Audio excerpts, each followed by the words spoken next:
AI အုပ်ချုပ်တဲ့ကဘာမှာအလုံးလုံးစရာလိုအောင်မလား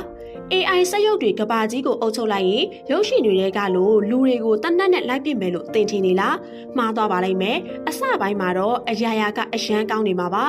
AI ကကဘာကြီးပူနွေးလာတာကိုဖြေရှင်းပေးမယ်ကင်ဆာယောဂါကိုကုပေးမယ်လူသားတွေကပင်ပန်းတဲ့အလုပ်တွေလုပ်စရာမလိုတော့ပဲတနေ့ကုန်အေးစိတ်အနားယူနေရုံပါပဲဒါပေမဲ့ငရဲခန့်ကဒီမှာစတာပါ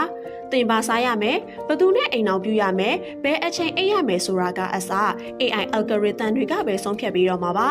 တင်မှာရွေးချယ်ခွင့်ဆိုတာရှိတော့မှာမဟုတ်ပါဘူးပကြီးဆရာစာရေးဆရာ